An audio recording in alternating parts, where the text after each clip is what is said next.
Everyone. Last video lecture में हम लोगों ने बात की थी महात्मा बुद्ध के ज्ञान प्राप्ति की घटना के बारे में। हमने डिस्कस किया था कि बोध गया में महात्मा बुद्ध को ज्ञान की प्राप्ति हुई थी 35 वर्ष की आयु में, और इसी घटना को बौद्ध ग्रंथों में संबोधि कहा गया था। अब हम बात करेंगे महात्मा बुद्ध के पहले उपदेश के बारे में। तो अगर हम बात करें महात्मा बुद्ध के पहले उपदेश की घटना को बौद्ध ग्रंथों में क्या कहा गया है, तो आपने ध्यान रखना है कौन सा वर्ड यहाँ पर यूज किया गया है, धर्म चक्र परिवर्तन। और महात्मा बुद्ध ने पहला उपदेश ऋषिपत्तनम के मृगदाव में दिया है, और ये जगह कहाँ पर है, तो ये जगह रहेगी सारनाथ में। कॉमन जो आपके पास रहेगा यहाँ पर वो सारनाथ ही रहेगा। ज्यादातर कॉमन जो एग्जाम होते हैं वहां पर क्वेश्चन पूछा जाता है कि महात्मा बुद्ध ने पहला उपदेश कहाँ पर दिया था, और हमारे पास ज्यादातर ऑप्शन में क्या रहता है, सारनाथ रहता है। लेकिन आपने ध्यान रखना है ऋषिपत्तनम के मृगदाव में, एग्जैक्ट अगर आप लोगों से पूछा जा रहा है। और सारनाथ कहाँ पर है, तो ये जगह रहेगी यूपी में। फिर क्वेश्चन बनेगा आप लोगों के लिए कि यहाँ पर प्रचार की भाषा कौन सी हुआ करती थी। तो महात्मा बुद्ध ने पहला उपदेश पाली भाषा में दिया था, जो कि उस समय जनसाधारण की भाषा हुआ करती थी।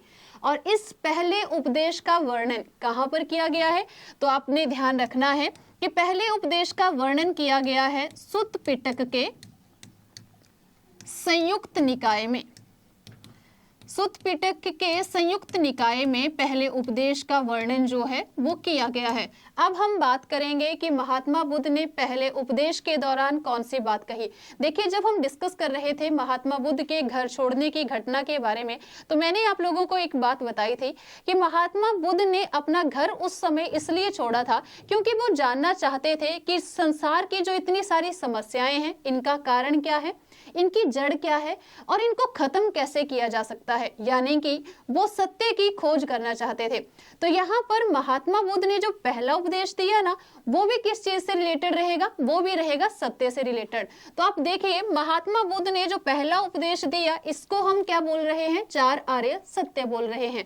अब कौन सी बातें यहाँ पर महात्मा बुद्ध ने कही थी, तो देखिए फर्स्ट पॉइंट रहेगा दुख। सबसे पहले महात्मा बुद्ध ने क्या कहा कि ये जो संसार है ये दुखों का घर है। आप किसी के पास भी जाकर खड़े हो जाइए, कोई नहीं बोलेगा कि मैं सुखी हूं, मुझे कोई दुख नहीं है। हर किसी की लाइफ में अपनी प्रॉब्लम से अपनी समस्याएं हैं। तो पहली बात यहाँ पर महात्मा बुद्ध ने क्या कही कि ये संसार जो है वो दुखों का घर है। दूसरा है दुख समुदय। समुदय का मतलब यहाँ पर क्या है, दुखों का कारण। तो महात्मा बुद्ध ने कहा कि जिस तरह से संसार में दुख है, ठीक उसी तरह से दुखों का कारण भी है। तो महात्मा बुद्ध ने हमारे दुखों का कारण किसे बताया है, तो महात्मा बुद्ध ने हमारे दुखों का कारण बताया है हमारी तृष्णा को। तृष्णा क्या होती है, हमारी इच्छाएं। हमारी ये जो बढ़ती हुई इच्छाएं है ना, यही हमारे दुखों का कारण बनती है। जैसे कि हमें कोई एक चीज मिल जाती है, मान लो हमारे पास आज बाइक है, तो हम क्या इच्छा करेंगे कि हमारे पास गाड़ी होनी चाहिए। तो हमारी ये जो इच्छाएं है ना, ये खत्म नहीं होती है, ये बढ़ती जाती है। और जब हमारी कोई इच्छा पूरी नहीं होती है तब हमें क्या होता है, दुख होता है। तो महात्मा बुद्ध ने हमारे दुखों का कारण किसे बताया है, तृष्णा को, यानी कि हमारी इच्छाओं को ही हमारे दुखों का कारण बताया गया है। थर्ड है हमारे पास दुख निरोध। दुख निरोध का मतलब है यहाँ पर दुखों को खत्म करना।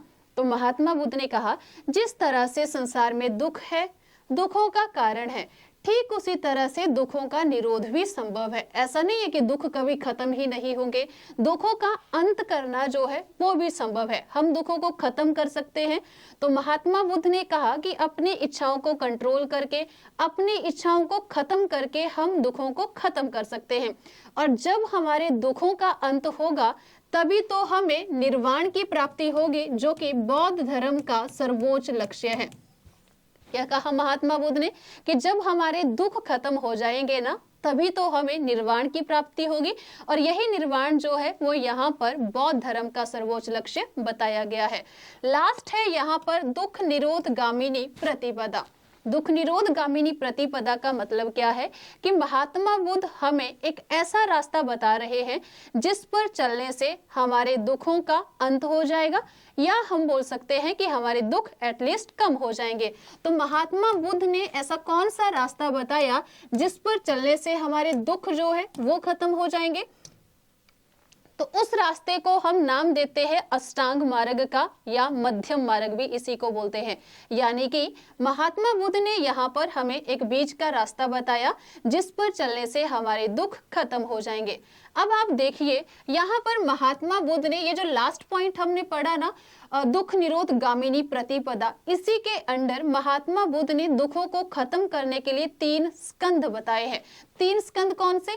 प्रज्ञा, शील और समाधि। और ये जो प्रज्ञा, शील और समाधि थे ना, इन्हीं 3 से आगे चलकर अष्टांग मार्ग का विस्तार हुआ है। अब किस तरह से डिवाइड कर सकते हैं? तो देखिए, सम्यक दृष्टि, सम्यक संकल्प और सम्यक वाणी, ये रखे जाएंगे प्रज्ञा के अंडर, ठीक है। सम्यक कर्मांत, सम्यक आजीव, ये रखे जाएंगे शील के अंडर। फिर है सम्यक व्यायाम, सम्यक स्मृति और सम्यक समाधि, ये रखे जाएंगे समाधि के अंडर,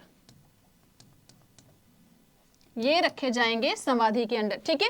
तो प्रज्ञा, शील और समाधि, इन्हीं 3 से क्या हुआ है? आगे चलकर मध्यम मार्ग या फिर अष्टांग मार्ग का विकास हुआ है। अब आप देखिए यहाँ पर महात्मा बुद्ध ने क्या कहा कि अगर हम इन सिद्धांतों को अपनी लाइफ में फॉलो कर रहे हैं, कौन से? सम्यक दृष्टि, सम्यक संकल्प, सम्यक वाणी, कर्मांत से मतलब क्या है? कर्म से, ठीक है।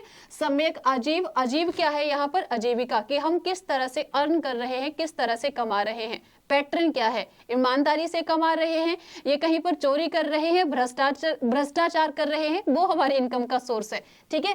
तो महात्मा बुद्ध ने क्या कहा कि हमारी जो भी इनकम है वो हमारी ईमानदारी की होनी चाहिए, ठीक है। सम्यक व्यायाम, सम्यक स्मृति और सम्यक समाधि, इन्हीं को क्या बोला गया है? अष्टांग मार्ग बोला गया है, मध्यम मार्ग बोला गया है। यानी कि महात्मा बुद्ध ने हमें एक बीच का रास्ता यहाँ पर दिखाया है। दूसरी बात आपने ध्यान रखनी है कि ये जो अष्टांग मार्ग हुआ करता था ना, इसी को क्या बोला जाता है? तो इसी को बोला जाता है भिक्षुओं का कल्याण मित्र, इसी को भिक्षुओं का कल्याण मित्र बोला जाता है, अष्टांग मार्ग को ही। फिर अष्टांग मार्ग को ही बोला जाता है देवयान भी, और अष्टांग मार्ग को ही क्या बोला जाता है? ब्रह्मयान भी बोला जाता है। अष्टांग मार्ग को ही क्या बोलते हैं? ब्रह्मयान भी बोलते हैं। तो आपने ध्यान रखना है यहाँ पर कि ये जो मध्यम मार्ग, अष्टांग मार्ग हुआ करता था, इसी के लिए और कौन से शब्द यूज किए जाते हैं? तो देवयान बोलते हैं, ब्रह्मयान बोलते हैं, और भिक्षुओं का कल्याण मित्र भी बोला जाता है। फिर यहाँ से क्वेश्चन बनता है कि अष्टांग मार्ग का स्रोत क्या है, सोर्स क्या है अष्टांग मार्ग का? तो यहाँ पर आपने ध्यान रखना है, अष्टांग मार्ग का सोर्स क्या रहेगा हमारे पास? तो वो है तैत्तिरीय उपनिषद। तैत्तिरीय उपनिषद जो है ये है अष्टांग मार्ग का सोर्स हमारे पास, ठीक है। फिर आता है हमारे पास कि बौद्ध धर्म के त्रिरत्न कौन से हुआ करते थे। तो बौद्ध धर्म के त्रिरत्न, जब भी पेपर में क्वेश्चन आएगा तो इसी तरह से रहता है कि इनमें से कौन बौद्ध धर्म की त्रिरत्न की सूची में शामिल नहीं है। तो उसके लिए आप लोगों को पता होना चाहिए कि बौद्ध धर्म के त्रिरत्न कौन से हुआ करते थे। तो बौद्ध धर्म के त्रिरत्नों में हमारे पास कौन से रहेंगे? तो ये है बुद्ध, धम्म और संघ। बुद्ध, धम्म और संघ, ये क्या है? तो ये रहेंगे हमारे पास बौद्ध धर्म के त्रिरत्न, ठीक है। नेक्स्ट हम बात करेंगे महात्मा बुद्ध के महापरिनिर्वाण के बारे में। देखिए, कहा जाता है कि लास्ट में महात्मा बुद्ध जो थे मल्लों की राजधानी पावा में पहुंचे, और वहां पर एक चुंद लोहार हुआ करता था। क्या नाम था? चुंद लोहार हुआ करते थे। इनके यहाँ पर महात्मा बुद्ध ने भोजन ग्रहण किया, और भोजन ग्रहण करने के बाद ही महात्मा बुद्ध की तबीयत थोड़ी सी खराब हो गई, और उसके बाद महात्मा बुद्ध जो थे वो कुशीनगर आ गए थे। तो कहते हैं महात्मा बुद्ध ने अपने प्रिय शिष्य आनंद को कहा कि आप जाकर मल्लों को सूचना दे दो कि महापरिनिर्वाण का समय आ गया है। तो महात्मा बुद्ध ने किन्हें कहा कि आप मल्लों को जाकर सूचना दे दो कि महापरिनिर्वाण का समय आ गया है? तो आपने ध्यान रखना, ये बात महात्मा बुद्ध ने कही थी अपने प्रिय शिष्य आनंद को। फिर इसके बाद इसी हालत में महात्मा बुद्ध जो हुआ करते थे, उन्होंने अपने जीवन का अंतिम उपदेश दिया। और यहाँ से क्वेश्चन बनता है कि महात्मा बुद्ध ने अपने जीवन का अंतिम उपदेश कहाँ पर और किसे दिया था? तो आपने ध्यान रखना है कि महात्मा बुद्ध जो थे उन्होंने अपने जीवन का अंतिम उपदेश जो दिया है वो दिया है कुशीनगर में। और कुशीनगर में किसे दिया था? तो कुशीनगर में जो अंतिम उपदेश दिया है वो दिया है सुभद्र नाम के व्यक्ति को। अब क्या उपदेश दिया था लास्ट में महात्मा बुद्ध ने? तो कहते हैं महात्मा बुद्ध ने कहा कि सभी वस्तुओं का अंत होता है, अतः प्रमाद रहित होकर कल्याण करें। तो ये बात कही थी महात्मा बुद्ध ने अपने अंतिम उपदेश में सुभद्र को। तो अब आपने ध्यान रखना है, देखो क्या क्वेश्चन हो गया, पहला उपदेश महात्मा बुद्ध ने कहां पर दिया? तो पहला उपदेश महात्मा बुद्ध ने दिया है सारनाथ ने। अपने जीवन का अंतिम उपदेश कहां पर दिया है? तो वो दिया है कुशीनगर में। फिर आता है कि महात्मा बुद्ध ने सबसे ज्यादा उपदेश कहां पर दिए हैं? तो आपने ध्यान रखना है कि महात्मा बुद्ध ने सर्वाधिक उपदेश जो दिए हैं वो दिए हैं श्रावस्ती में। कौशल की राजधानी हुआ करती थी श्रावस्ती, वहां पर महात्मा बुद्ध ने सबसे ज्यादा उपदेश दिए हैं। फिर क्वेश्चन ये भी बन जाता है आप लोगों के लिए कि महात्मा बुद्ध ने अपने जीवन का सबसे लंबा उपदेश कहां पर दिया है? तो अपने जीवन का सबसे लंबा उपदेश महात्मा बुद्ध ने दिया है नालंदा में। 3 पहर का बताया जाता है। महात्मा बुद्ध ने अपने जीवन का सबसे लंबा उपदेश नालंदा में दिया है। फिर पूछा जाता है कि महात्मा बुद्ध के प्रचार का केंद्र कौन सा था? तो महात्मा बुद्ध के प्रचार का केंद्र रहेगा यहाँ पर मगध।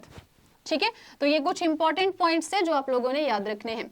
इसके अलावा हम बात कर रहे थे महात्मा बुद्ध के अंतिम उपदेश के बारे में, जो कि उन्होंने कुशीनगर में सुभद्र नाम के व्यक्ति को दिया था। हालांकि कहा जाता है कि ये जो सुभद्र हुआ करते थे, इन्होंने ही बाद में क्या कहा, जब इनको पता लगा कि महात्मा बुद्ध जो थे उनका महापरिनिर्वाण हो चुका है, तो इन्होंने कहा कि चलो अच्छा है, अब महात्मा बुद्ध अब नहीं रहे, अब हम स्वतंत्र है। तो ये चीज पूछी जा सकती है आप लोगों से कि किसने कहा कि चलो अच्छा है, अब महात्मा बुद्ध नहीं रहे, अब हम स्वतंत्र है? तो ये बात कही है सुभद्र ने, जिनको महात्मा बुद्ध ने अंतिम उपदेश दिया था। अब महात्मा बुद्ध की अगर हम बात करें तो महात्मा बुद्ध का जो महापरिनिर्वाण हुआ था वो कब हुआ था? 483 ईसा पूर्व में। कहां पर हुआ है? कुशीनगर में हुआ है। ठीक है, तो पॉइंट आपने ध्यान रखने हैं कि महात्मा बुद्ध का महापरिनिर्वाण 483 ईसा पूर्व में कहां पर हुआ है? कुशीनगर में। और उस समय महात्मा बुद्ध की आयु 80 वर्ष की हुआ करती थी। और कौन सी नदी के तट पर हुआ है? तो आपने ध्यान रखना है, नदी का नाम यहाँ पर हिरण्यवती नदी के तट पर। हिरण्यवती नदी के तट पर ही महात्मा बुद्ध का महापरिनिर्वाण हुआ था। अब महापरिनिर्वाण के बाद क्वेश्चन आता है यहाँ पर कि कहाँ पर महात्मा बुद्ध का दाह संस्कार हुआ था? तो कहा जाता है कि रामसंभार नदी के तट पर ही महात्मा बुद्ध का दाह संस्कार हुआ था। और उनके दाह संस्कार के बाद जो महात्मा बुद्ध के अस्थि अवशेष हुआ करते थे, उनको लेकर विवाद उठ खड़ा हुआ था। तो वो जो महात्मा बुद्ध के अस्थि अवशेष हुआ करते थे, उनको डिवाइड करने के लिए एक समिति बनाई गई। और उस समिति के जो अध्यक्ष थे वो थे द्रोण नाम के एक ब्राह्मण। और कहते हैं कि ये जो द्रोण नाम के ब्राह्मण थे, इन्होंने ही क्या किया, फिर महात्मा बुद्ध के अस्थि अवशेषों को 8 भागों में डिवाइड किया था। और वहां पर फिर बाद में 8 स्तूप भी बनवाए गए थे। तो किस किस में डिवाइड किया गया था? तो ये ध्यान रखने हैं, मगध नरेश अजातशत्रु और कपिल वस्तु के शाक्य हुआ करते थे। थर्ड रहेंगे हमारे पास वैशाली के लिच्छवी। 4th रहेंगे पावा के मल। 5th है कुशीनारा के मल। और 6 रहेंगे हमारे पास अल्पकप्य के बुली। और 7th रहेंगे रामक्राम के कोलिय। और लास्ट रहेंगे वेठ द्वीप के ब्राह्मण। तो आपने ध्यान रखना है कि महात्मा बुद्ध के जो अस्थि अवशेष हुआ करते थे, उनको 8 भागों में बांटा गया था, जिन पर बाद में 8 स्तूप बनवाए गए हैं। और किसने बांटा यहाँ पर? तो द्रोण नाम के ब्राह्मण हुआ करते थे। तो ये था हमारा आज का वीडियो लेक्चर। और अगर आपको ये वीडियो अच्छी लगी होगी तो लाइक करें, शेयर करें और सब्सक्राइब करें हमारे YouTube चैनल APC अकेडमी को। धन्यवाद।